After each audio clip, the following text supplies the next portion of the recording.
देव गुरु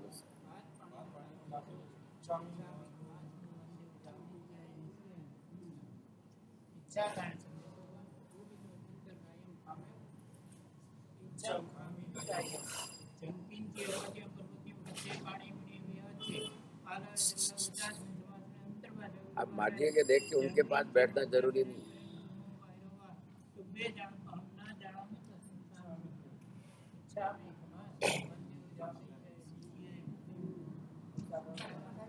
देव गुरु sir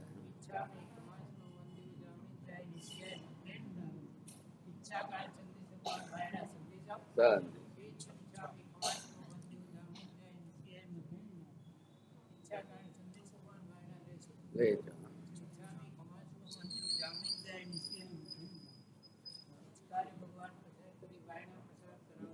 नमो अरिहंताणं नमो सिद्धाणं नमो यरियाणं नमो वज्रायाणं नमो लोये सव्वसाहुणं एषु पञ्च नमोकारो सर्वपापपणासनो मङ्गलाणं च सर्वेषां परमं पवै मङ्गलम् जय जगजीव जोनि वियाणो जगगुरु जगानंदो जगनाहो जगबंधु जय जगत्याम जय सुयाण प्रभु तीर्थयराणम अपचिमो जय जय गुरुलोगाणं जय महप्पा महावीर सच्चिदानंद संपूर्णं विश्वज्ञं विश्वपावनं शंखेश्वर पुरोत्तमं पार्श्वनाथं नमाम्यहम् सर्वारिष्ट प्रणाशाय सर्वाभीष्टार्थदायिने सर्वलब्धि निधानाय श्री गौतम स्वामिने नमः श्री सुधर्मा स्वामिने नमः अज्ञानतिमिरान्धानां ज्ञानाञ्जनशलाकया नेत्रमुन्मीलितं येन तस्मै श्रीगुरवे नमः।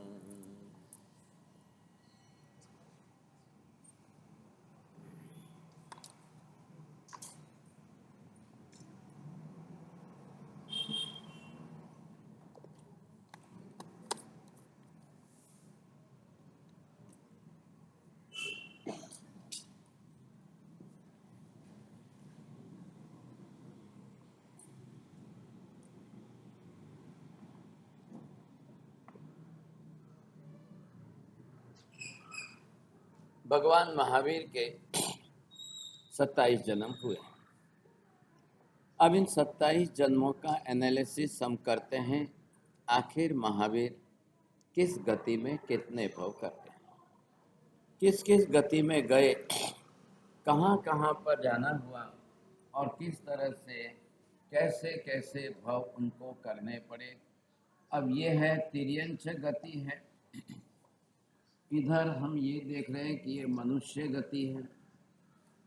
इधर आप देखेंगे ये जो है देव गति है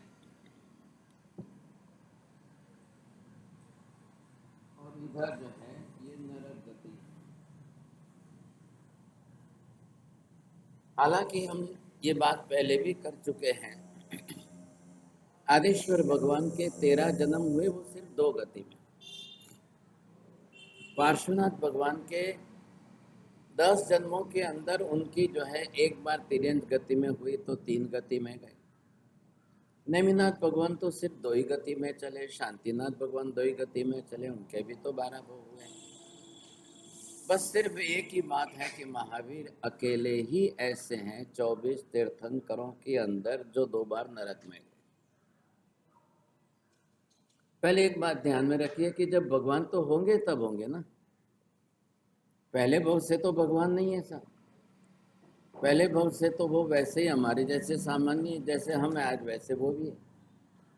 आज हमारा भी ये पहला भव हो सकता है यदि हम सम्यक दर्शन प्राप्त कर ले मिथ्यात्व का अवमन करके, तो आज हमारा ये पहला भव गिना जाएगा। नहीं तो फिर अनंत जन्म तो संसार में सबके है ही। प्रत्येक जीव को संसार में अनंत भव करने अनिवार्य है। अब वो कैसे कहां से करेगा सब? नंबर एक, निगोद में ही अनंत भव करेगा। आखिर निगोद भी किसमें गिनी जा रही है? गति की दृष्टि से ये निगोद भी तिर्यंच गति में है। अब निगोद के अंदर जीव को अनंत भव करने ही करने हैं, ये बात निश्चित हो गई। अब निगोद में से अगर वो बाहर भी निकलता है तो जिस तरह से वो एकेंद्रीय पर्याय में आता है, तो एकेंद्रीय पर्याय के अंदर भी जो है जीव को निश्चित रूप से अनंत भव करने ही करने हैं।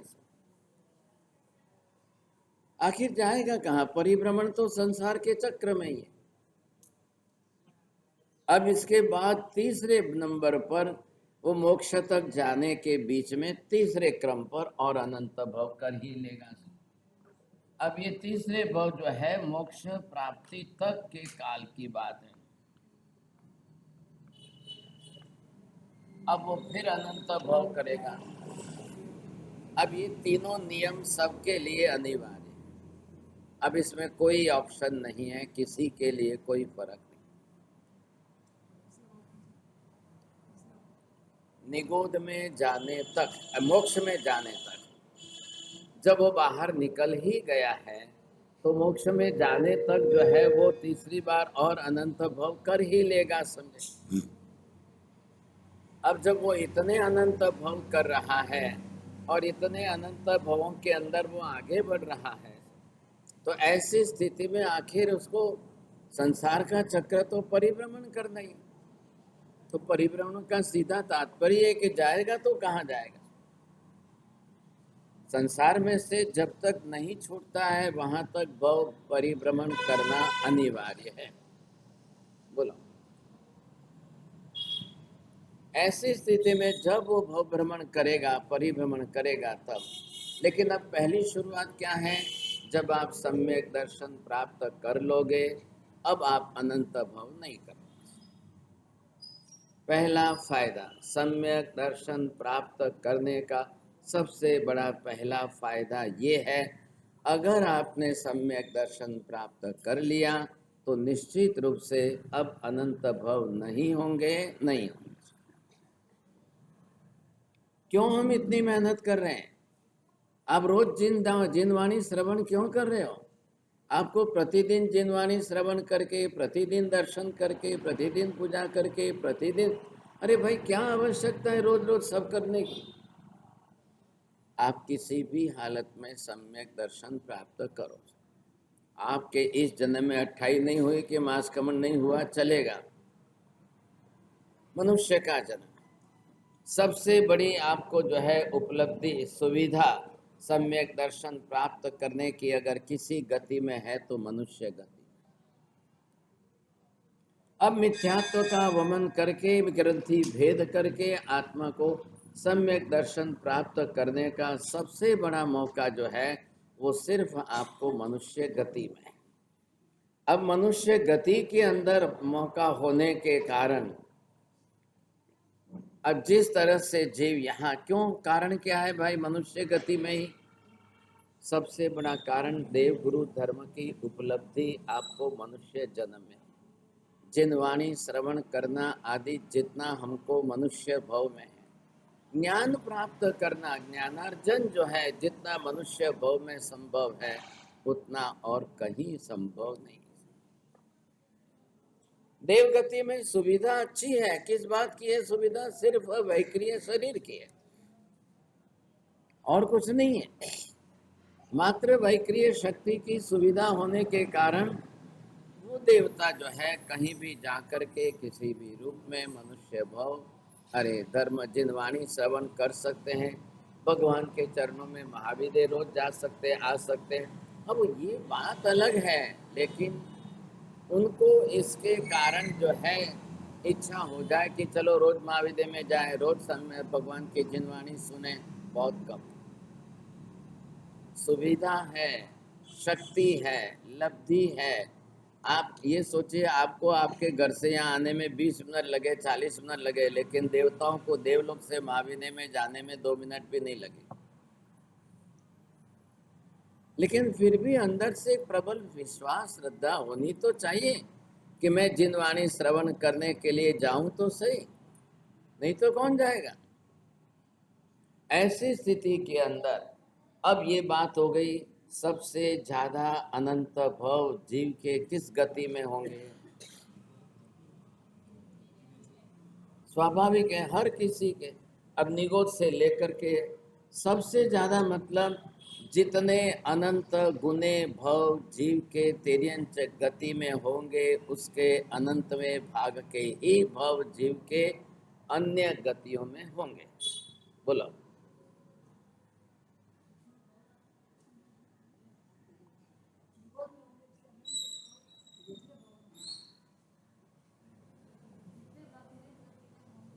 ये नहीं बोलो, वाक्य रखना, सही बोलो।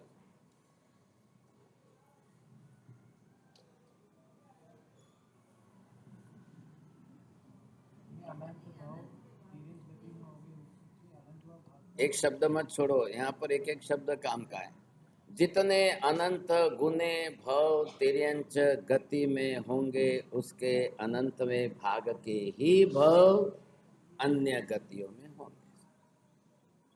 मतलब उसके अनंतवें भाग के आ गए। अब तिर्यंच गति में अनंत अनंत अनंत गुने भव हुए, तो उसके सामने मनुष्य में कितने हुए। जितने अनंत अनंत गुने भव तिर्यंच गति में हुए, उसके अनंतवें भाग के ही नरक गति में होंगे, देव गति में होंगे। ये बात निश्चित हो गई है। अब हम किसकी बात कर रहे हैं? जीव को सम्यक दर्शन प्राप्त। महावीर की आत्मा को सम्यक दर्शन सिर्फ पहले मनुष्य के भव में, नैसार के भव में मिला। अभी हमने ये कल्पसूत्र में सुना है। हम ये गिनती कर रहे हैं कि अब सम्यक दर्शन होने के बाद अब अनंत नहीं रहे। दो चित्रों में अगर आप फर्क समझ सकते हो तो देखिए आप, अब ये मैं यहाँ पर कर रहा हूँ कि इसके अंदर कोई हिसाब ही नहीं है। अब सिर्फ परिभ्रमण ही परिभ्रमण है, तो ये अनंत का भाव इस तरह से होते हैं। लेकिन अगर आपने सम्यक दर्शन यहाँ प्राप्त कर लिया है, तो अब यहाँ से इतने ही भाव आपको बाकी है।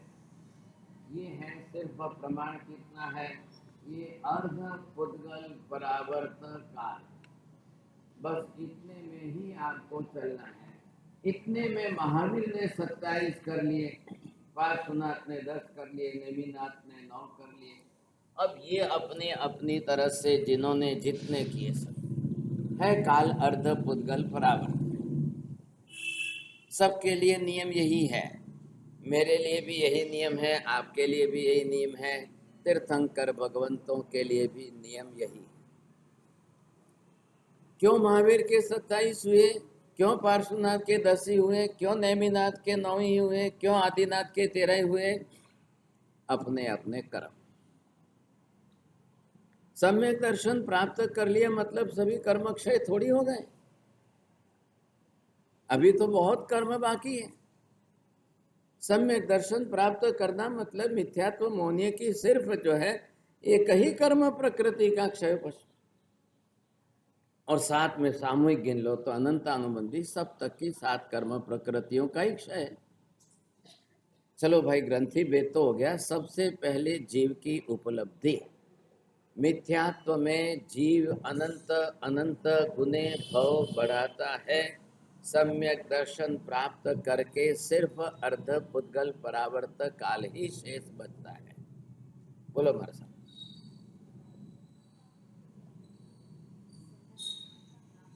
अधूरा नहीं बोलो।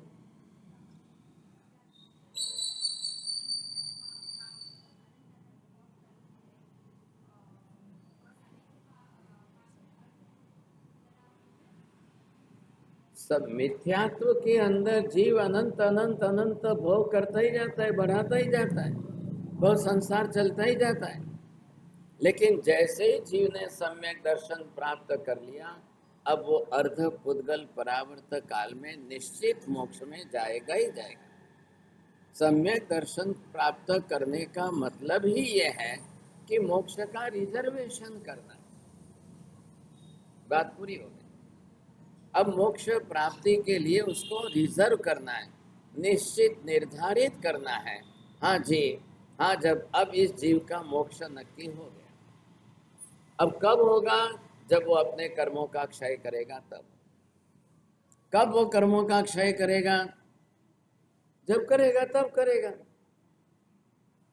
जब जिस तरह से वो जीव अपने कर्मों का क्षय करेगा तब उसका मोक्ष होगा, तब होगा। लेकिन आज क्या हुआ है? सम्यक दर्शन प्राप्त करने ही उसका मोक्ष निश्चित हो गया है। अब निश्चित हो गया, अब उसमें कोई फर्क नहीं पड़ेगा। बस ये सबसे बड़ी बात। अगर इतनी सी बात को हम ध्यान में रख लें तो पूरी जिंदगी 100 साल लगे तो भले ही लगे, लेकिन अब हमारा सबसे बड़ा काम है मिथ्यात्व की ग्रंथि का भेदन करके सम्यक दर्शन प्राप्त करना। This must be our ultimate goal. एक अंतिम लक्ष्य साध्य होना। अब ये चूक गए और बाकी का सब किया, कोई अर्थ नहीं रहेगा। इन जनरल सेंस के अंदर, इन कॉमन सेंस के अंदर, हम जैन कुल में जन्मे, चलो भाई दर्शन करो, पूजा करो, चलो भाई पर्युषण आ गए, चलो भाई चलो। अरे भाई, ये तो सब आप करते रहोगे, लेकिन ये काम किया कि नहीं? ग्रंथि भेद करके सम्यक दर्शन प्राप्त किया कि नहीं? हम लोग राजी हो जाते हैं। क्रियात्मक धर्म, सामायिक औषध का दर्शन, पूजा का, व्रत पचखान का क्रियात्मक धर्म करके राजी हो जाते हो, लेकिन परिणति को शुद्ध करके, ग्रंथि भेद करके सम्यक दर्शन में आने का पुरुषार्थ नहीं कर पाते। मनुष्य जन्म पुण्य से मिलेगा, लेकिन सम्यक दर्शन पुण्य से नहीं, प्रबल पुरुषार्थ से ही मिलेगा। बोलो।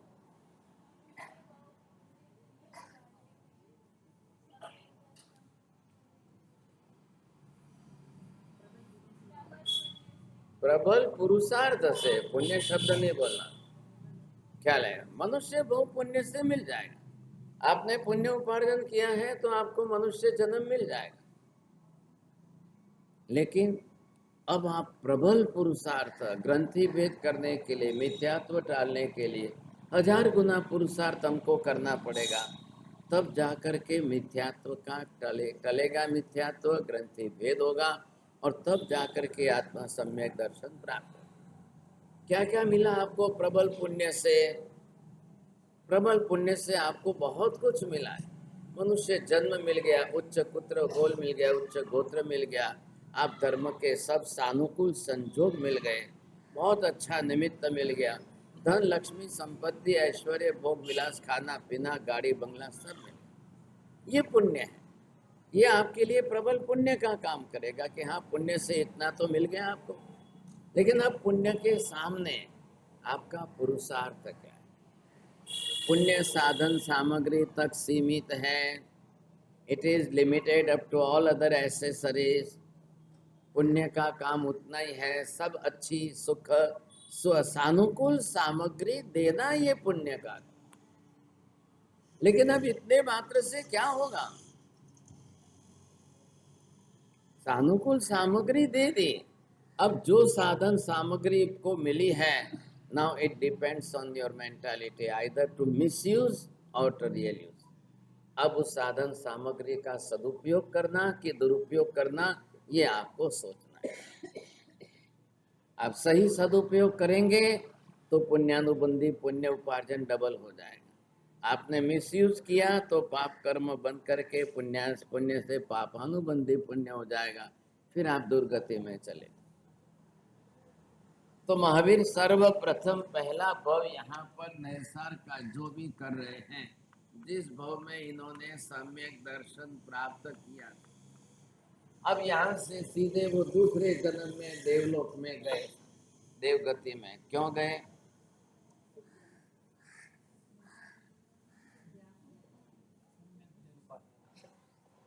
मैंने अभी आपको कहा सम्यक दर्शन पुण्य प्रकृति नहीं है, सम्यक दर्शन पुण्य का काम नहीं कर रहा है। अब उन्होंने देवगति क्यों प्राप्त की? सतत अपने बचे हुए शेष जीवन में महामंत्र नवकार की साधना। कितने दिन की? जितने दिन उनका आयुष्य बचा है। इधर नवकार मिल गया। क्यों मिला नवकार? गुरु महाराज मिल गए। जंगल में ऐसी परिस्थिति में गुरु महाराज का मिलना और उनके मिलने से इसको नवकार अंदर जच गया, सम्यक दर्शन हो गया। लेकिन अब सम्यक दर्शन होने के बाद नियमित रूप से अखंड धारा में नवकार जपते और आयुष्य उसी में पूर्ण हुआ, देव गति में गए और वही पुण्य वापिस इनको यहाँ पर तीसरे भव में मरीचि बना रहा है। अब मरीचि के भव में भी दीक्षा ली, बहुत अच्छी साधना कर रहा था, लेकिन 3 गलतियां मरीचि के भव में बहुत भारी हो गई। अब ये 3 गलतियां मतलब 3 प्रकार के पाप। एक तो सम्यक दर्शन का वमन कर दिया, त्रिदंडी बना धारण कर लिया और नीच गोत्र कर्म इन्होंने बांध। ये काम इनका गलत हुआ। आज पुण्य कहाँ से? नवकार का पुण्य वहां से लेकर के आया। आप नवकार जब सब पाप प्रणाशनों के लिए, कर्म क्षय के लिए करो तब वो है। आप इसी नवकार का उपयोग पुण्य के लिए करो तब पुण्य का काम करेगा। अब क्या करोगे? नवकार नवकार ही है, आपको करना क्या है? आप कैसे करेंगे? पहले ये सोच लो समझे के लिए। आपको नवकार से खाली पुण्य उपार्जन है, करो। 9 प्रकार के पुण्य में 9वां प्रकार नमस्कार पुण्य है, आप उससे नमस्कार पुण्य करो। हो गया, इतने से आपका काम हो जाएगा। लेकिन नवकार पुण्य तक सीमित नहीं है। नवकार से पुण्य उपार्जन करना मतलब खाली 33% मार्क प्राप्त करना है। अब नवकार से आप सब पाप प्रणाशनों करो तो आपका 100% रिजल्ट आए। सब पाप कर्मों का नाश कर। जैन कभी पुण्य उपार्जन करके मात्र राजी हो जाए ऐसा नहीं। जैन निर्जरा करके राजी। पर्युषण में क्या किया हमने? निर्जरा ज्यादा की। पहले कर्म क्षय का लक्ष्य है, सबसे पहले हमने निर्जरा का प्रमाण बढ़ाया। आपने इतने उपवास किए, 11 उपवास क्यों किए? आपके 11 उपवास आपके कर्म क्षय निर्जरा के लिए। आपने सामायिक प्रतिक्रमण कोई पुण्य के लिए नहीं किया है। संवर धर्म आपने नए पापों को रोकने के लिए किया। पहले ये समझ में आना चाहिए हम क्यों कर रहे हैं, क्या कर रहे हैं। अगर ये भी नहीं समझ में आया तो फिर मुश्किल है। ऐसी स्थिति में अब तीसरे जन्म के अंदर गलती क्या की? सम्यक दर्शन चला गया, वमन किया। अब ये चला गया तो इसके कारण जो है अब आगे यहाँ से फिर वापस, क्योंकि चारित्र अच्छा ऊंचा साथ में था, अब 4था भव देवलोक में किया, 5वां भव और 6ठा भव दोनों मनुष्य में किया। दोनों भव मनुष्य के हुए। पहली बार यहाँ पर जो है 2 भव, आप ये देखिए, दोनों भव मनुष्य में बनाए। अब यहाँ से निकल करके फिर 7वें भव में देव गति में गए, फिर 8वें भव में मनुष्य में आए, 9वां भव देव गति में गए, 10वां भव मनुष्य में आए, 11वां भव था, 12वां भव जो है, 13वां भव वहाँ पर गया, 14वां भव यहाँ किया, 15वां भव यहाँ किया। अब वापस आकर के 16वें भव में आए। अब भव देखते जाओ, गिनते जाओ, गिनते जाओ। लेकिन यहाँ पर अब आपको क्या देखना है? यहाँ ये जो त्रिदंडी पना इन्होंने तीसरे भव में लिया, वही वापस 5वें भव में, 6ठे भव में, 8वें भव में, 10वें भव में, 12वें भव में, 14वें भव में बार बार लेते रहे। 1 2 3 4 5 6 7 7 बार त्रिदंडी बने। तीसरे भव में बन चुके थे, मरीचि के भव में त्रिदंडी। अब वो संस्कार कर्म के साथ में भव बदलता गया और भव बदलते गए, लेकिन एक भव के कर्म के बांधे हुए संस्कार वो दूसरे आगे के भव में साथ में। आज अगर हम गलती कर लेते हैं, आज किसी के साथ राग द्वेष हम कर लेते हैं, किसी के साथ कैसा भी क्लेश कसाय कर लेते हैं, आज आपको लगा कि मैंने जोर से चिल्लाकर उसको दबा दिया, उसको ऐसा कर दिया, वैसा, मैं जीत गया, मैं जीत गया, वो हार गया। आप राजी मत होना, ये संस्कार कितने जन्मों तक साथ में आ। आज झूठ बोला, बोलने की आदत पड़ गई, अब आगे के कई जन्मों तक झूठ बोलने की आदत है। आज चोरी की है, छोटी है या बड़ी है, वस्तु कम है या कुछ भी है, आज के चोरी के संस्कार कई जन्मों तक आपके साथ में आ गए। आज इस भव में दुराचार, व्यभिचार, बलात्कार जो कुछ किया है, ये कई जन्मों तक आपके साथ में आ गए। आज क्रोध करने की आदत डाली आप, आज आप क्रोध करते जा रहे हो, क्रोध करते करते करते आपने 10 लोगों को चुप कर दिया, 100 लोगों को चुप कर दिया, अब मेरे सामने किसी की बोलने की कोई ताकत नहीं है, ये सब बात हो गई। लेकिन ये आदत, ये संस्कार कई जन्मों तक साथ में है। साधु के भव में क्रोध करने की आदत बनी, दूसरे तापस के भव में भी वही सामने आए, तीसरे भव में चंड कौशिक बना तो भी क्रोध उतना ही बढ़ता है। आप देख लो, समझे, यहाँ पर यही हो रहा है। अब ये कर्म इधर से बार बार साथ में आया, इधर देखो, अब कर्म के संस्कार के कारण यहाँ पर आकर के फिर ब्राह्मण बने, फिर ब्राह्मण बने, फिर ब्राह्मण, फिर ब्राह्मण, फिर ब्राह्मण, 1 बार, 2 बार, 3 बार, 4 बार, 5 बार, 6 बार, 6 बार बार बार ब्राह्मण बनते रहे, नीच गोत्र में जाते रहे, ब्राह्मण में बनते रहे। अब ये भी कर्म, जैसे ये त्रिदंडी का कर्म आया, अब ये कर्म बरोबर बार बार आपके सामने साथ में आता रहे। अब आते आते 16वें भव में ये कर्म रुका। बस यहाँ देख लो आप, 15वें जन्म तक ये कर्म बरोबर साथ में चला है, रेगुलर चला है, कांस्टेंट चला है। अब 15वें के भव के बाद ये कर्म स्टॉक में जाके दबा हुआ पड़ा रहेगा, सीधा 27वें भव में आएगा। अब ये कर्म का खेल बहुत विचित्र है। अब ये सीधा, और है कितना, 82 दिन का इतना छोटा सा कर्म बचा है, वो सीधा 82 दिन के लिए वो सिर्फ 27वें भव में आएगा। कब हम कर्म बांधते हैं, कब हम कैसे कर्म बांधते हैं, कब हम कितने कर्म बांधते हैं, और कब ये कर्म आपके उदय में आते हैं, और कब ये कर्म जो है कितने जन्मों तक आपको परेशान करते रहेंगे, पता ही नहीं।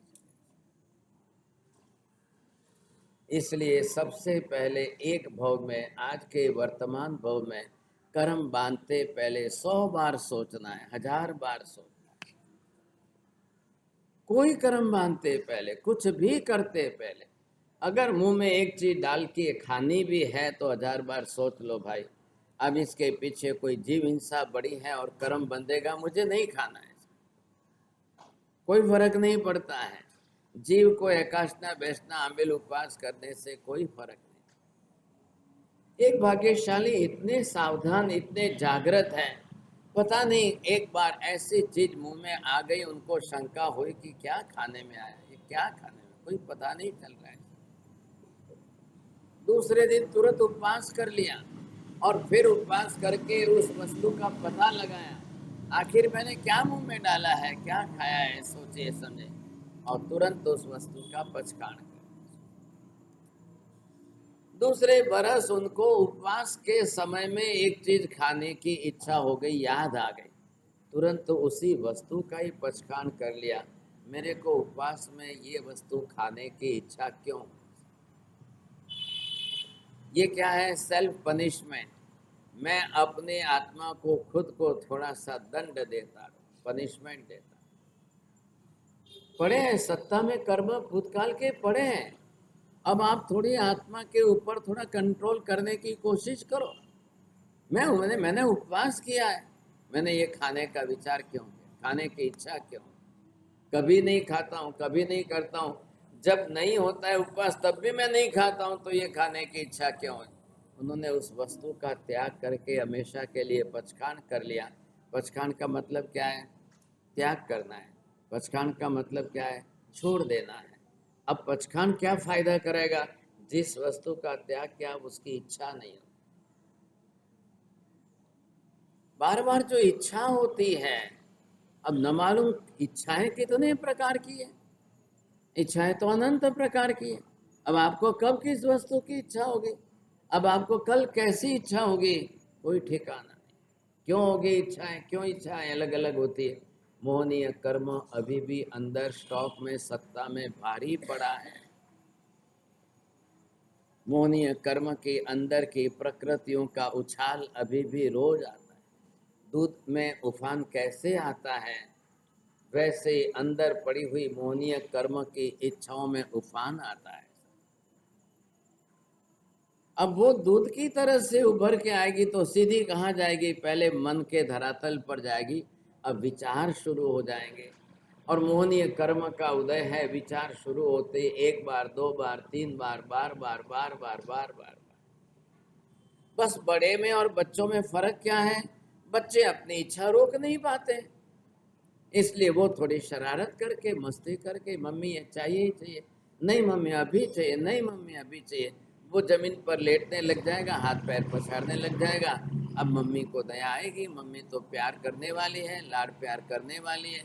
एक का एक तो बेटा है, इकलौता बेटा है, तो चलो अब ममता भी बहुत है। चलो बेटा, चलो ये लो, चलो ये लो, चलो।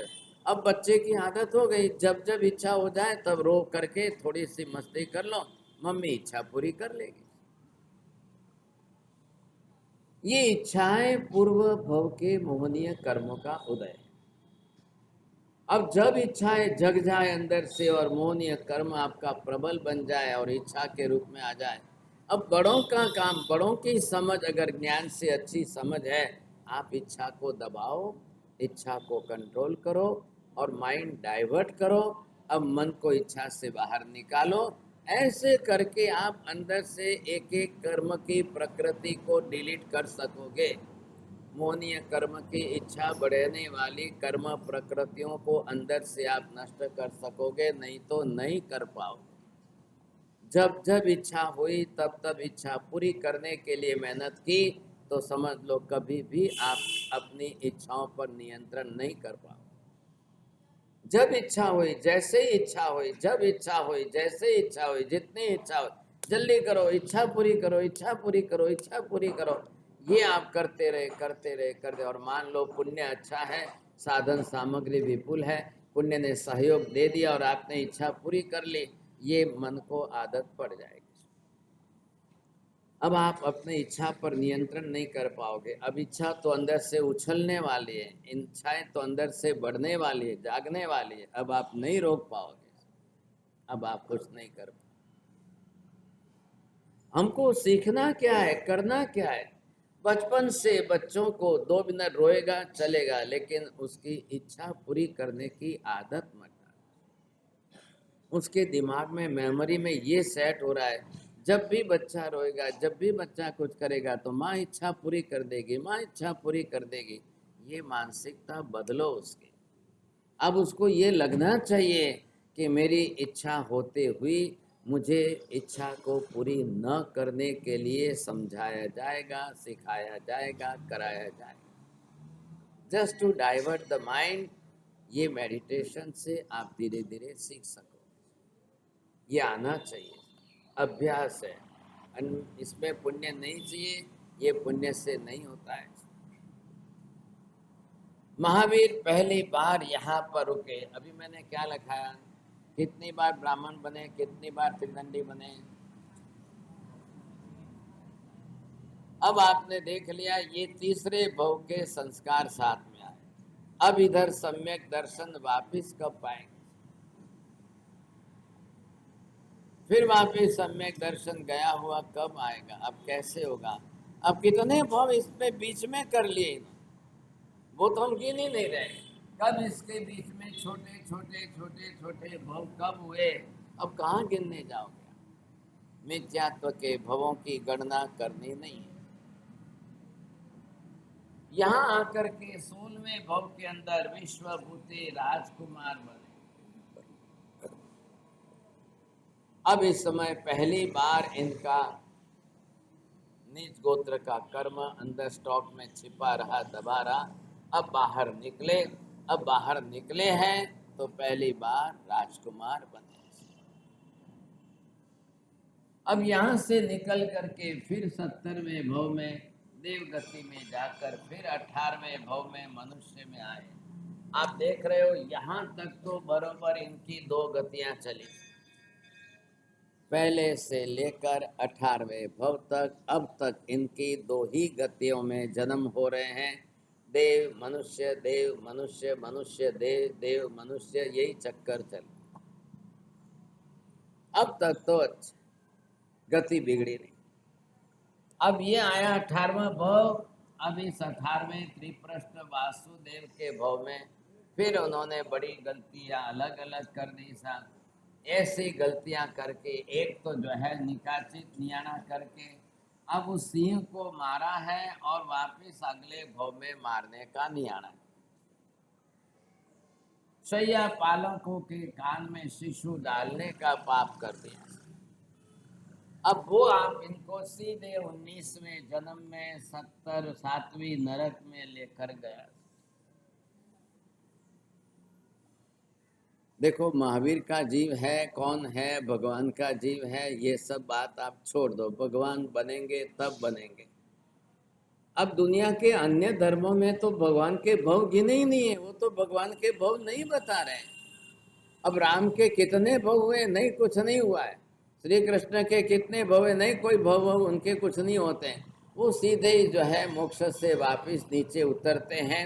क्यों आते हैं? लीला करने के लिए आते हैं। बस अब वो आकर लीला करेंगे और फिर वो चले जाएंगे वापिस मोक्ष। अब वही जाकर के दूसरा लेकर के अवतार लेकर के दूसरी बार आएंगे, वो भी चले जाएंगे साहब, वो भी वापस वहां से उतरेंगे। ऐसे करके हिंदू धर्म में 24 अवतार। That is the Hinduism, it believe the incarnation theory. अब वो इनकॉर्नेशन थियोरी है, अवतारवाद है। Jainism absolutely denies that there is no incarnation theory because each and every living being is the separate and individual. Jain धर्म ने अवतारवाद नहीं स्वीकारा, प्रत्येक जीव को स्वतंत्र माना। आदिनाथ भगवान मोक्ष में गए, वो वापस नहीं आए। मोक्ष उसी का नाम है जहाँ जाने के बाद कभी वापस नहीं आते हैं, उसी को मोक्ष कहते हैं। और जहाँ जाकर वापस आते हैं उसको तो स्वर्ग कहते हैं। देवलोक में, स्वर्ग में जाओ तो वहाँ से वापस आओगे, मोक्ष में से कभी वापस नहीं आते हैं। बोलिए।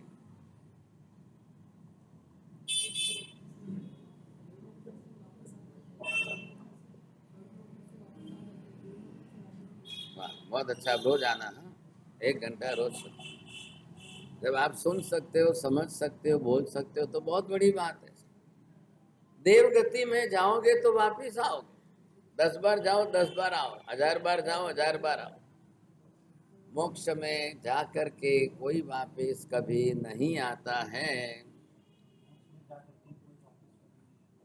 अब एक तरफ दुनिया के सब धर्म अवतारवाद मान रहे हैं। In Christianity, they also believe the incarnation theory.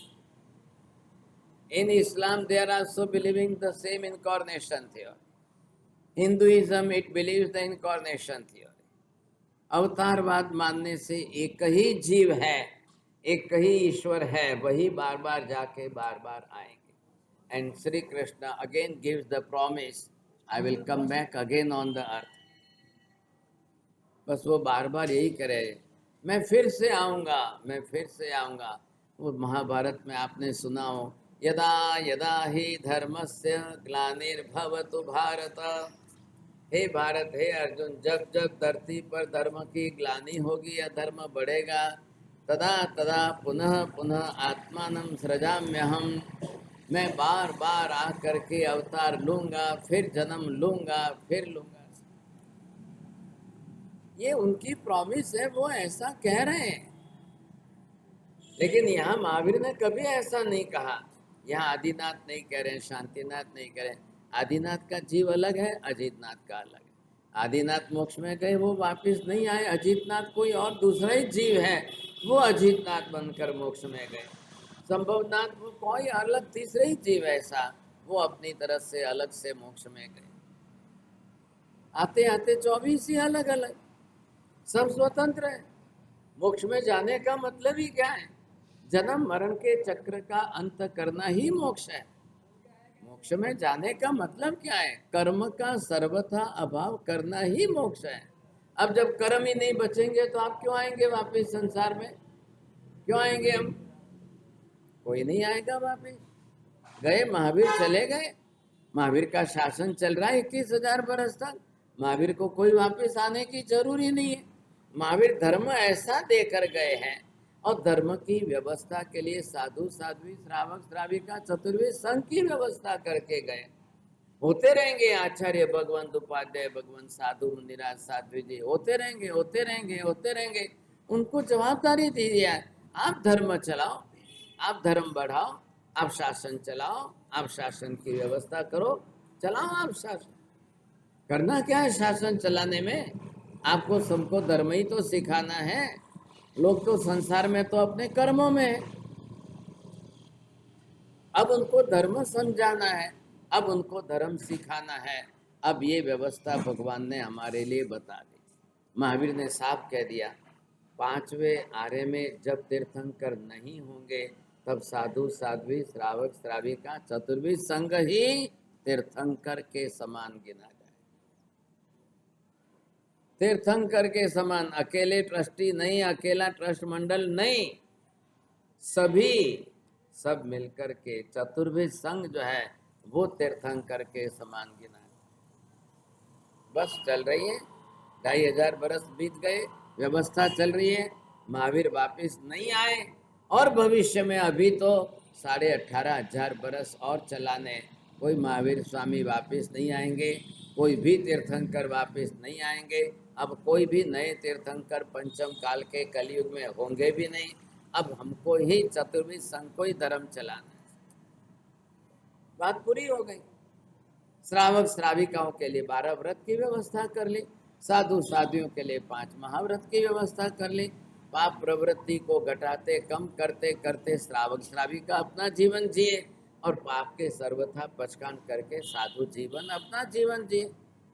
कहाँ भगवान की जरूरत पड़ रही है? कोई आवश्यक, भगवान कोई मोक्ष से नहीं आए, भगवान तो बनना है। आप ये प्रक्रिया समझ रहे हो, बहुत बड़ी उपलब्धि है सर। जब दुनिया के एक भी धर्म ने ये नहीं स्वीकारा है, और आज हम इस बात को स्वीकार करके चल रहे हैं। इधर देखिए, अब महावीर ने गलती की तो गए 7वीं नरक।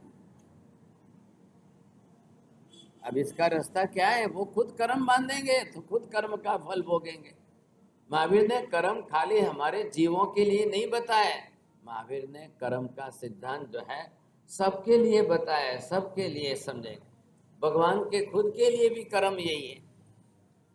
भगवान के लिए भी जो कर्म है वही कर्म हमारे लिए है, जो कर्म हमारे लिए है वही कर्म भगवान के लिए। हम भी जो कर्म करेंगे तो फल वही भोगेंगे, भगवान भी कर्म करेंगे तो उनको भी फल वही भुगतना। किसी के लिए कोई फर्क नहीं है। कर्म के घर में कोई बड़ा नहीं, कोई छोटा नहीं, कर्म सबसे बड़ा है। इधर देखो, अब गए 19वें भव में, 7वें नरक में। अब यहाँ से निकल करके जो है ये आ गए 20वें भव के अंदर। अब तिर्यंज का एक भव सिंह का किया। 27 में से सिर्फ एक ही भव तिर्यंज गति में सिंह का।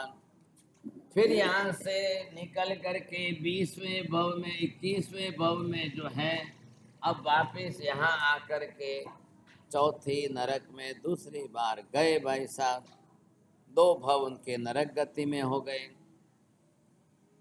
अब इसमें से जो है 27 में से ये 3 भव आप निकाल दो, कितने बचे? 24 भव देव मनुष्य की 2 गति में होते रहे। नेमिनाथ ने 9 भव देव गति मनुष्य गति में की। आदेश्वर भगवान ने 13 भव इन 2 गतियों में किए। महावीर स्वामी ने 24 भव देव मनुष्य की गति। अब इन 24 में से हिसाब कर लो, मनुष्य में कितने हो रहे हैं, देव में कितने हो रहे हैं। बस 2 में ही तो हिसाब करना है आपको। ये भव कर रहे हैं कि भव बढ़ रहे हैं?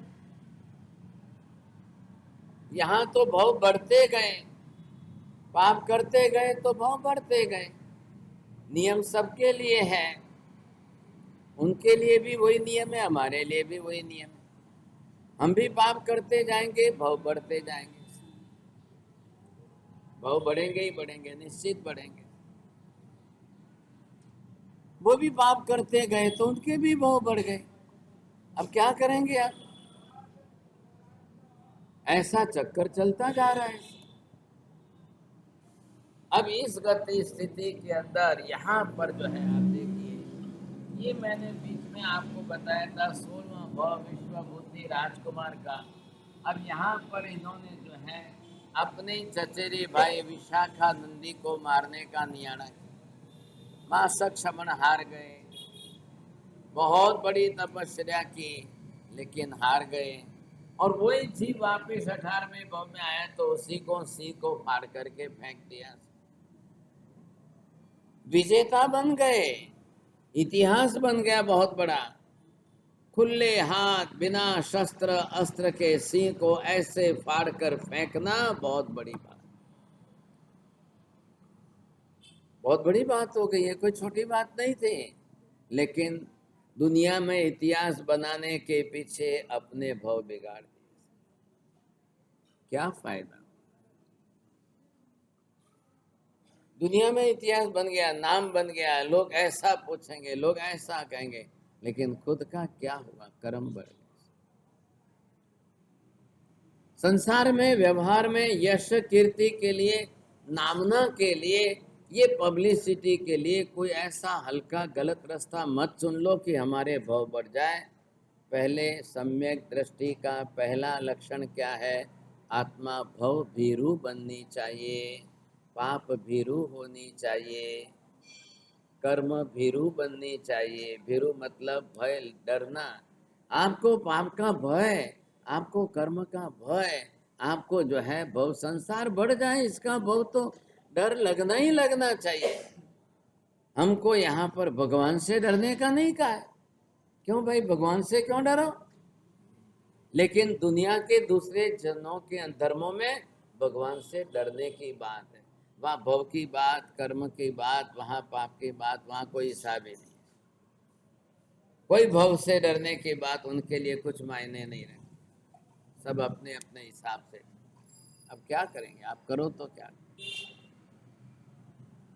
ऐसी स्थिति के अंदर अब ये भाई साहब 21वें भव से नरक में से निकलेंगे। अब थोड़ी बाजी अब सुधरेगी। अब वो जो है पुरुषार्थ करके, अब पाप कर्म धोकर कर्म क्षय करके अब आगे के दिशा में जाने का प्रयत्न। अब इनके लिए सबसे बड़ा अच्छा मौका ये है, यहाँ से जैसे ही अब ये निकल रहे हैं, अब नरक वरक बंद हो गई। अब इनको सिर्फ यहाँ से निकल करके 22वें जन्म में फिर विमल राजकुमार और प्लस 23वें भव में प्रिय मित्र चक्रवर्ती। अब आप देखिए ये दूसरी बार 2 भव मनुष्य गति में करें। पहली बार इधर देखा आपने 5वां 6ठा भव, और फिर दूसरी बार यहाँ पर 2 भव एक साथ में मनुष्य गति में कर रहे हैं। अब यहाँ पर ये 2 बार मनुष्य भव में एक साथ में आपके कितने हुए? अब जब आपके भव बढ़ रहे हैं, लेकिन भव आपके ऊंची गति में, अच्छी गति में, और उसमें भी कर्म क्षय कारक धर्म में हो जाए तो प्लस पॉइंट।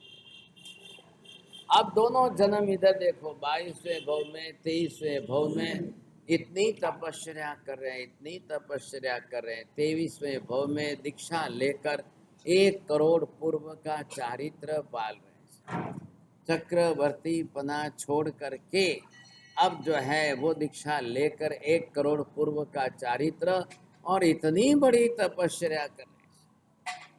जब जीव तप करने लग जाए और वो समझ करके तप करने लग जाए कि मैं कर्म क्षय के लिए कर रहा हूं, अब समझ लो कि उसके भाव निश्चित घटते जाएंगे, कम होते।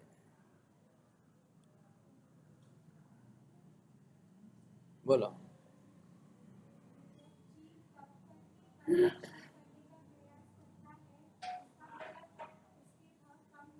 अब उल्टा बोलो।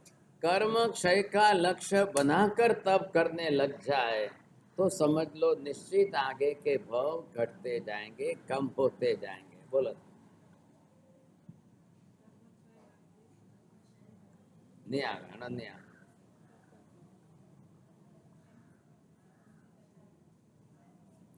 कर्म क्षय करने का लक्ष्य बना, अब जो तप करने लग जाए, आप कम करो ज्यादा करो भले जो करो, अब उसके पीछे पुण्य का, सुख का और कोई दूसरा लक्ष्य नहीं आना चाहिए। ये ध्यान रख लेना। कोई दूसरा हेतु, कोई दूसरा लक्ष्य, कोई दूसरे विचार कुछ भी नहीं आने चाहिए। ये पहले आपको देखो। अगर वैसे आपके भाव बन गए आप तो आपके लिए बहुत बड़ी बात है, समझे कि नहीं। और नहीं बने तो मुश्किल हो जाएगा। तो ऐसा नहीं करना है हमको, समझे कि नहीं। तो हमर करके 3 किलो घी लेना आवेगा। अब ये हमारा लक्ष्य होना चाहिए, समझे कि नहीं। तो पहले तब करना बड़ी बात नहीं है, तब करने के पहले कर्म क्षय का लक्ष्य बनाना बड़ी बात। आप संख्या पर मत जाइए, 11 उपवास, 16 उपवास, 15 उपवास, मास खमन, ये मत करिए। ये किसी की देखा देखी भी होता है, सब करते हैं, चलो मैं भी करता हूँ। ये सब हमारे हेतु अलग है। आप संख्या पर नहीं जाना है, मुझे कर्म क्षय करना ही करना है। अब ये किसके भाव बनेंगे? सम्यक दृष्टि के ही बनेंगे। जब तक सम्यक दर्शन नहीं है वहां तक वो कर्म मानता ही नहीं है, उसको कुछ भी लेना देना नहीं है। आप समझ गए बात को? वो क्यों मानेगा सर? कर्म को मानना सम्यक दर्शन है। आप क्या समझ रहे हो? भगवान को मानना, देव गुरु को मानना, धर्म नहीं। इतने में, इतने से सम्यक दर्शन पूरा नहीं हो रहा है। भगवान को मानने वाले भी कर्म को नहीं मानते हैं तो क्या करेंगे आप? गुरु को, धर्म को मान करके भी कर्म को नहीं मानते हो तो आप क्या करोगे? अरे ये बात समझ में। तो कर्म मानना जरूरी है। सम्यक दर्शन कोई खाली भगवान गुरु धर्म तक सीमित नहीं रह गया है। धर्म का मतलब सिद्धांत, तत्व, व्यवस्था सारे स्वरूप आ गया उसमें। तो आप उसके आधार पर मानेंगे तो काम होगा, नहीं तो नहीं होगा। 22वें जन्म में, 23वें जन्म में इतनी उत्कृष्ट तपश्चर्या, इतने कर्म क्षय करते करते अब आइए 24वें भव में, फिर देव गति में देवता बन करके 25वें भव में अब नंदन राजर्षि बने। और ये 11,80,645 मासक श्रमण। अब आप इनकी तप संख्या गिनो। तीसरे मरीचि के भव में कितना तप किया? 16वें विश्वभूति के भव में कितने मासकमण किए? फिर 22वें 23वें भव में कितने किए? फिर 25वें भव में और 27, 6 भव इनके तप के गिनो। इन 6 जन्मों के अंदर इनका तप जितना हुआ है उसकी आप संख्या गिनो, प्रमाण गिनो। हमारी अक्कल काम नहीं करे। ये तो एक भव का आंकड़ा है। ये सिर्फ आपका जो है 25वें नंदन राजर्षि के भव का आंकड़ा है। इसमें 25 लाख बरस का आयुष्य है और इसमें से 24 लाख बरस संसार में बीत गए, अब सिर्फ 1 लाख बरस ही बाकी है। इसमें इन्होंने इतनी बड़ी मासक शमन की तपस्या कर, साथ में विस्थानक भी कर लिया, साथ में तीर्थंकर नाम कर्म भी बांध लिया, और तीर्थंकर नाम कर्म बांध करके अब सीधे गए, और यहाँ पर अब 25वां भव देवलोक में कर रहे हैं। अब लास्ट में 27वां भव यहाँ आकर महावीर बन के करेंगे। अब 27वें भव में इन्होंने 12.5 बरस में कितनी तपस्या, जब यहाँ 23वें भव में 1 करोड़ पूर्व का काल है, और 27वें भव में सिर्फ 12.5 बरस। 12.5 बरस के दिन कितने हुए गिनती करो। एक बरस के 360 दिन के हिसाब से गिनती करो, 12.5 बरस के हिसाब से गिनती करो। 4000 ऊपर जितने दिन आ रहे हैं उसमें से 349 दिन माइनस कर लो पारना के, बाकी सब उपवास। कितने अम्बिल किए, कितनी ओली की? एक भी अम्बिल नहीं किया, एक भी ओली नहीं की, एक भी नहीं सा। क्यों? अम्बिल नहीं भावता तो इडली ढोकला नहीं रहता भाई साहब, उनको कम करना ही नहीं है। अब वो कम करने जाए तो कर्म की निद्रा इतनी होगी नहीं और टाइम आगे बढ़ जाएगा। और हमारी तरफ से थोड़ी कर रहे थे, हर पर्यूषण में आएगा तब देखूंगा, पर्यूषण आएगा तब देखूंगा, पर्यूषण। आपने तो पर्यूषण पूरा कर लिया, अब आप कब सोचोगे बस मारा साहब हमें नहीं, हमें कहीं नहीं, हमें 352 दिन खावा दो, फिर लास्ट में वापस अगले साल पर्यूषण में 28 कर लेंगे, फिर वापस 352 दिन खाएंगे, फिर वापस एक 28 कर लेंगे। महावीर कह रहे हैं कि मैं ऐसे करने जाऊं तो मेरे हजारों बहुत तक ये कर्म का हिसाब पूरा नहीं होगा। नहीं, मुझे अब ये नहीं करना है, अब मुझे ऐसा नहीं करना। अब उन्होंने निश्चय निर्णय कर लिया है, बस मुझे सिर्फ कर्म क्षय करना है। 12.5 बरस में सिर्फ 349 दिन के पारने, बाकी सब उपवास, सब उपवास, सब उपवास से उपवास। अब इतना बड़ा जब काम किया है, आज पहली बार उनके कर्मों का हिसाब पूरा हुआ।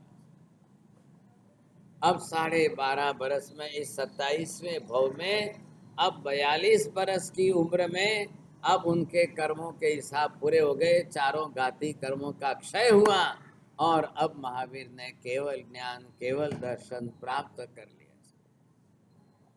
कितने भव लगे, कितने जन्म बीते, जीवन में चढ़ाव उतार कितने आए।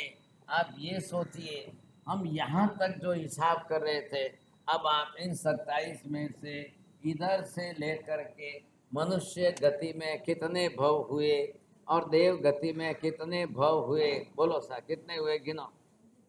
आपने कितना लिखा है? भगवान भलो रहा। अब ये हमको सोचना है, समझे कि नहीं, कितने भव बीत रहे, कैसे कैसे भव हो रहे हैं साहब, बोलो। आपने कितने लिखे? लिखा हुआ कहाँ है? देखो कागज पेन लो। भगवान भले हुए आप लोग। नहीं, आप संख्या के कंकुति लगा, कंकुति लगा तो देखो जल्दी जल्दी कर। आप संख्या का आंकड़ा बोलना है साहब, नहीं बोलना उसमें इसमें। ला, आप पहले लकीर बोलो, बस पहले माजी जो बोला कि नहीं आंकड़ो बोलो, बस ये हिसाब पूरा कर लो। 4 गति में, चारों में, मनुष्य में 14, देव गति में 10, नरक राज और तिर्यंच गति में, बस ये हो गए 27। बस ये हिसाब हो गया, 27 भवों का ये हिसाब पूरा हो। अब अलग अलग गिनो, पाप करने के कितने भव, कर्म खपाने के कितने भव, तप करने के कितने भव, किन किन जन्मों में कर्म की सजा भुगतने के, ऐसे करके हम हिसाब करेंगे तब क्या। आज हम महावीर का हिसाब कर रहे हैं, कल हमारा भी हिसाब करना पड़ेगा। अब कल आपका हिसाब दूसरा करेगा कोई, कल हमारा हिसाब कोई दूसरा करे, जरूर करेंगे। कल हम तीर्थंकर बनेंगे तो हमारे भी तो भाव गिने जाएंगे, हमारा भी इतिहास बनेगा, हमारे भाव कोई और गिनेंगे साहब किसने। अब महावीर हो गए, नैसार से लेकर के महावीर तक चले, अब उनके इतने भाव हुए तो हमारे नहीं हुए क्या। हमारे भाव गिने कब जाएंगे, सम्यक दर्शन प्राप्त करोगे तब से भाव गिने जाएंगे। आप सम्यक दर्शन प्राप्त नहीं करोगे तो आपके भाव नहीं गिने जाए, फिर तो इसी में है। ये किसके कारण चल रहा है, ये भाव चल रहे हैं अनंत भाव, ये मिथ्यात्व की गांठ है, ये अनंतानुबंधी कसाई, ये हमको संसार में घुमा रहे हैं। भाव कौन बढ़ा रहे हैं, संसार के चक्कर में आपको घुमा रहे हैं, कौन घुमा रहे हैं, आप इसको समझिए पहले। ये हमको संसार के चक्कर में घुमाते जा रहे हैं। मिथ्यात्व, मोहनीय, अनंतानुबंधी कसाय, ये अनंतानुबंधी सब तक, ये कर्म की गांठ जिसको हम बोलते हैं, ये आपको भव बढ़ाएंगे, भव में घुमाते जाएंगे, संसार का चक्कर चलता है। बहुत मुश्किल का। अब जैसे ही आपने ये गांठ खोल दी अंदर से, तो सीधे ही आप यहाँ आ गए। अब यहाँ से सम्यक दर्शन प्राप्त कर लिया, अब आप चलते चलते चलते, अब बस थोड़े से भावों के अंदर आप अपनी तरह से मोक्ष में चले जाओ। सम्यक दर्शन का इतना बड़ा फायदा, इतना बड़ा, 28 का इतना बड़ा फायदा नहीं है, मासगमन का इतना बड़ा लाभ नहीं है। अब इधर देखो, आप ये समझो बात कि मैंने मासगमन किया, बहुत बड़ा इतिहास का, बहुत बड़ा इतिहास कर। अरे महावीर स्वामी ने मासगमन कितने कर लिए, हमको तो इतिहास में हिसाब भी मालूम नहीं है उनके मासगमन के आंकड़ा भी, महावीर के मासगमनों का आंकड़ा। ये तो मैंने खाली एक भाव का लिखा, ये मासगमन का आंकड़ा है, एक एक उपवास का आंकड़ा नहीं है। 25वें भाव में इतने मासगमन कर लिए। अब आप सोच लो सर, तो मासगमन से कोई भाव नहीं कर रहे हैं, आगे के भाव कम होंगे, लेकिन सम्यक दर्शन सबसे पहले आपकी भव संख्या घटा, इससे अपोजिट मिथ्यात्व आपके भव बढ़ा रहा है। दोनों का हिसाब अलग अलग है, अब दोनों का हिसाब अलग अलग समझ के चलना है। तो पहले क्या करना है हमको, पहले मासगमन करना है कि पहले सम्यक दर्शन प्राप्त करना है, पहले अनंतानुबंधी कसाय को तोड़ना है, ये गांठ खोलना है, ये कर्म पहले क्षय करना है।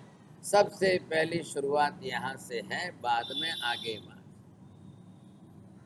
अब मैंने ग्रंथि भेद कर लिया कि नहीं, मैंने सम्यक दर्शन प्राप्त कर लिया कि नहीं, सबसे बड़े पहली ये उपलब्धि है। तब आपका भव गिनना शुरू होगा। महावीर का भव नैसार का ही पहला भव है, नैसार के पहले अनंत हो गए, लेकिन वो अनंत सब मिथ्यात्व के साथ थे। अब वो अनंत कहाँ गिनने बैठोगे आप, अनंत में क्या गिनना है आपको। आप समुद्र के पानी की बूंदे गिनते हो क्या, एक बार सुई डालो और कितने बूंद बाहर आए। अब आप समुद्र पूरा कब गिनोगे, एक एक बूंद गिन करके, अरे बूंद जाने दो, बाल्टी भी गिन लो तो भी क्या गिन, आप बाल्टी बाल्टी पानी बाहर निकाल के समुद्र का पानी हिसाब में बाल्टी में गिनोगे आप। अब समुद्र की पानी की बूंदे जितनी होती है उससे अनंत गुने तो हमारे भव होते हैं। अब क्या गिनो, अब कैसे गिनो, अनंत गुने भव। ये सिमंदर स्वामी कह रहे कि मेरा आयुष्य पूरा हो जाए तो भी मैं आपके सब भव नहीं कह सकता, लेकिन वो सारी अनंत की यात्रा यहाँ आपकी रुक जाएगी। सम्यक दर्शन प्राप्त किया उस दिन आपकी अनंत की यात्रा रुक गई, बस खेल कर। जैसे ही सम्यक दर्शन प्राप्त हो गया, मिथ्यात्व की ग्रंथि का भेद हो गया, सबसे पहला लाभ यहाँ पर है, अब अनंत के चक्कर में से बाहर निकल गए। अब सिर्फ अर्ध पुद्गल परावर्त में आप गिनती के भव करके मोक्ष में जा सकते हो। अजितनाथ, संभवनाथ वगैरह 3-3 भव करके मोक्ष में चले गए। इंद्रभूति, गौतम स्वामी आदि एक ही भव करके मोक्ष में चले गए। कोई ज्यादा भव करने ही नहीं पड़े उनको। और मान लो हम ज्यादा कर लें, मैक्सिमम कर लें, मैक्सिमम कर लें, आप कितने मैक्सिमम करोगे, कितने मैक्सिमम करोगे, तो भी अनंत नहीं होंगे। बहुत बड़ा फायदा ये, सबसे बड़ी उपलब्धि ये है। तो इसके लिए हम प्रयत्न करें। आज हमने यहाँ महावीर के 27 जन्मों का हिसाब कर लिया। आज 27 जन्मों का हिसाब पूरा हुआ है। ये कर्म के फिगर बरोबर जान के समझ के रखना। कल फिर हम आगे बढ़ेंगे। आगे फिर वापस विपाक सूत्र का इतिहास भी हम शुरू करें। भाग्यशालियों, पर्युषण महापर्व के अंदर जीव दया का फंड हुआ था और जिन जिन भाग्यशालियों ने लाभ लेकर गायें लिखाई है, उनका सबका यहाँ पर विरालेम जैन तीर्थ की तरफ से घी दे करके बहुमान भी किया जा रहा है। पारसमल जी पधारो। अब जिन जिन लोगों ने अपनी तरफ से गाय लिखाई है, वो जरूर यहाँ पर आप पधारेंगे और जिनका भी नाम है उस हिसाब से यहाँ पर आपका बहुमान होगा विशेष रूप से। और यहाँ पर जो घी लाया गया है, ये घी बहुत बड़ा अमृत है। इतना शुद्ध विशुद्ध कक्षा का ऐसा घी आपको मिल जाए, ये बहुत बड़ी बात है। हाँ, सबसे पहले हम यहाँ पर जो धनलक्ष्मी बहन जो है, इन परिवार के अंदर से भाग्यशाली पधारे हैं। बहुत वृद्धावस्था के मातुश्री અને એમના સુપુત્ર બંને સાથે પધારો ભાગ્યશાલી। તમને ખાસ જે છે બહુમાન કરીને તમને ઘી આપવામાં આવે। એમને એક જલકુંડ ગાયોને પાણી પીવા માટે, અવાડો બનાવવા માટે પોતા તરફથી સારો એવો સહયોગ આપ્યો છે। આમાં પધારો। અમે ટ્રસ્ટી ભાગ્યશાली आपका बहुमान करेंगे। माजी एक जन कोई पधारो साहब, सामयिक पारी हुए तो पधार।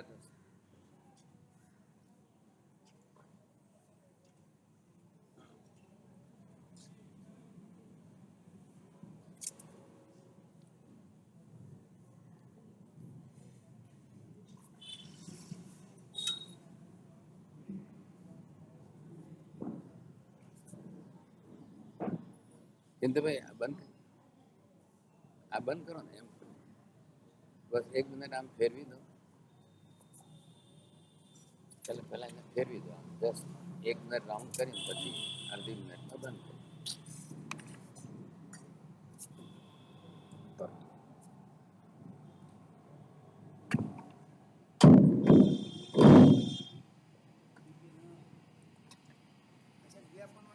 हाँ,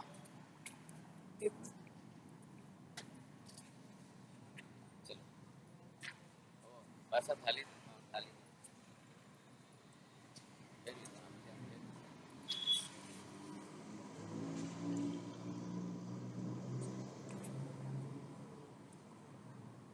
हाँ, ये देखिए उधर देखिए 2 बॉटल।